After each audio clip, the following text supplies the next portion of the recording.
I greet you in the name of Lord Jesus Christ. In the year 2012, we visited Israel and we saw the cities like Bethlehem, Jerusalem, and Bethany, Capernaum, Nazareth. It seemed to me that these biblical places have come alive. They have come out of the pages of Bible. It was a very exciting experience. There we also saw the city of Jericho and the ruins of the wall of Jericho. And we were told Jericho is one of the oldest cities of the world. And the ruins that are found there of the wall, the archaeologists say that these are the remains of the wall that collapsed during the time of Joshua. In Hebrew 11 verse 30 we find, by faith the walls of Jericho fell after the army had marched around them for 7 days. What kind of faith was this, that it made the walls collapse? Let us see the background of this incident, which is described in Joshua chapter 6. The Israelites, they were wandering in the wilderness for 40 years, and now they were at the threshold of promised land. They were about to enter the promised land. God's great leader Moses was no more. Now the young leader Joshua was to lead them into the promised land. After crossing the Jordan, the first city to be conquered was Jericho. And in chapter 6 of Joshua, we find God gives interesting instructions, unusual instructions to Joshua, and there was a promise attached to that, to conquer the great city of Jericho. Little bit before going into the incident, little bit about what kind of wall was this. This was a double wall made up of mud bricks. It was quite tall and very wide. It was so wide that on the top of this wall, the houses were built. And archaeologists have come to some interesting conclusions about the destruction of this wall and of the city of Jericho. First thing, they have concluded that this wall had collapsed suddenly. Second thing, this wall fell backwards. And thirdly, they have found charred wood in the ruined city of Jericho, which indicates after the city was conquered, it was burned down. And the fourth thing they found was in the earthen pots, the food grain was there. Interesting facts. Let us see what was the battle strategy God gave to Joshua. These were the instructions God gave to Joshua to be followed by him and his men. He said, let 7 priests carry the Ark of the Covenant, which was the symbol of God's presence, and encircle the city wall once for 6 days, and on the 7th day to circle around the city 7 times. In front of the Ark of Covenant, the 7 priests be there with the trumpets, and then the armed guards in front and behind. So these people, they had to march around the city wall once in all the 6 days. And on the 7th day, God said, You encircle the city 7 times, and then the priests had to sound the trumpet blast, and all the people have to give a shout of victory. And the God's promise was, when you do this, you follow these instructions, the strong, formidable wall of Jericho will collapse, fall down by its foundations. Joshua and Israelites followed the instructions, and the city wall collapsed. What kind of faith was that? According to Hebrew 11:30, by faith the walls of Jericho fell down. What kind of faith was that?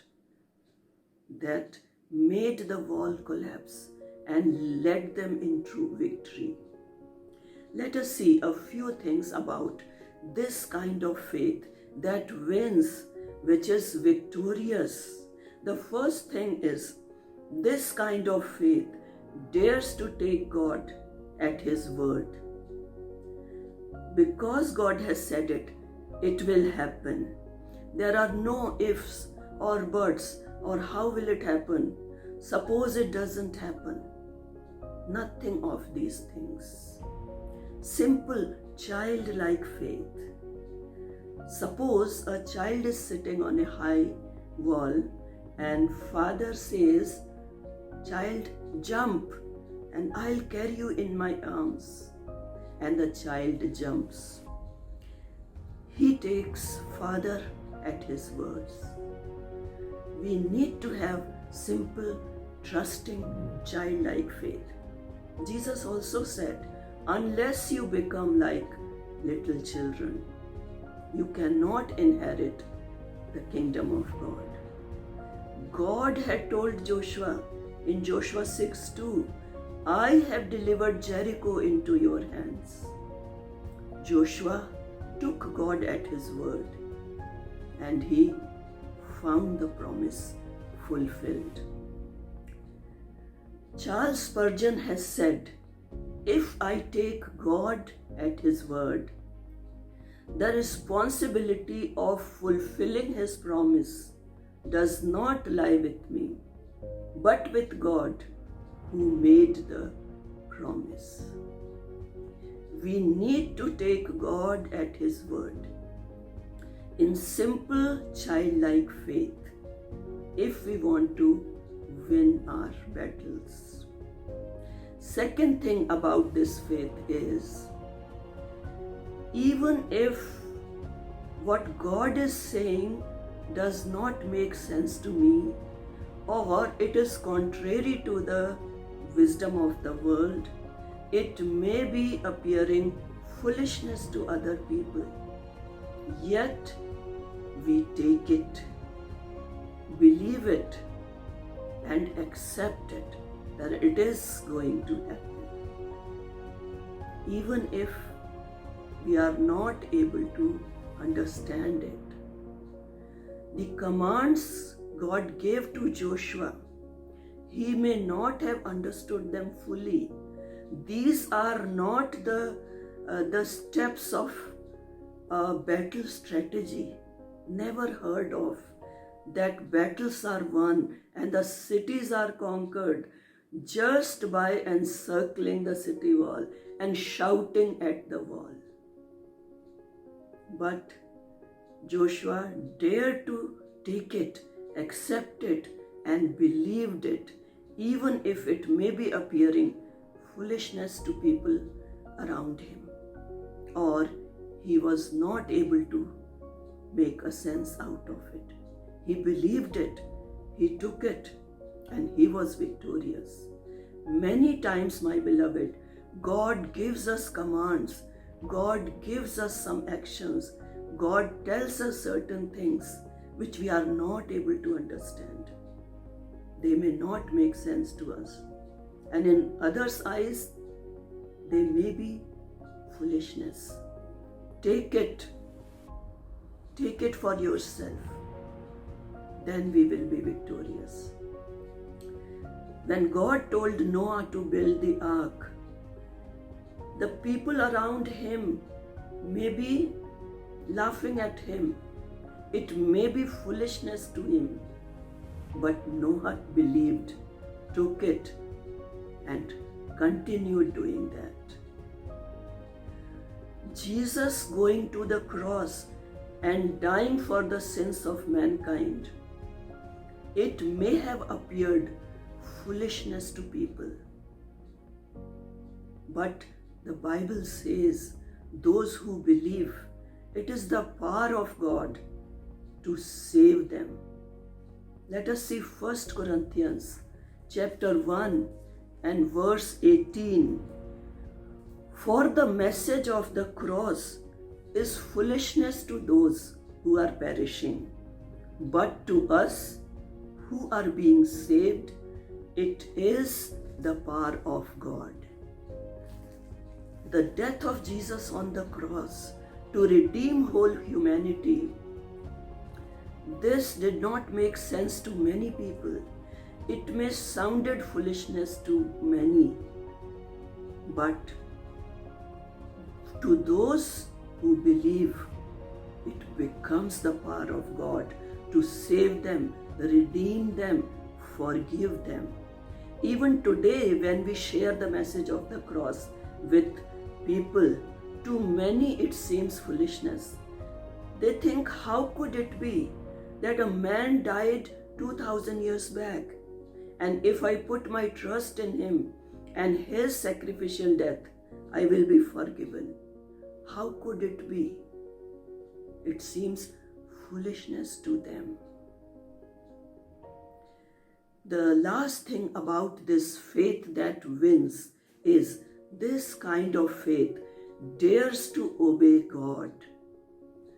Joshua and his people obeyed all the commands of God faithfully, completely, and meticulously, to the little details.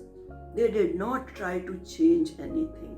They did not leave out anything, but they obeyed fully and completely, and the result was complete victory, without lifting a sword or without shooting an arrow. Complete victory and conquer over this city of Jericho. If there is no obedience, my dear friends, there is no victory and no fulfillment of God's promises. So, beloved, in the end, I want to encourage you, let us have this kind of faith that wins. Let us dare to take God at His word, believe it, and take it for ourselves. Let us accept what God is saying, even if it doesn't make sense to us. Even if in people's eyes it is foolishness, let us take it for ourselves. And let us be the people who obey God, who put their faith into actions. Then we too will be victorious, like Joshua and the Israelites. May God give us this kind of faith that is victorious, that wins in every situation, in every battle that we have to face. Trust and obey. There is no other way to be happy in Jesus but to trust and obey. Amen. Trust and obey, for there's no other way to be happy in Jesus but to trust and obey.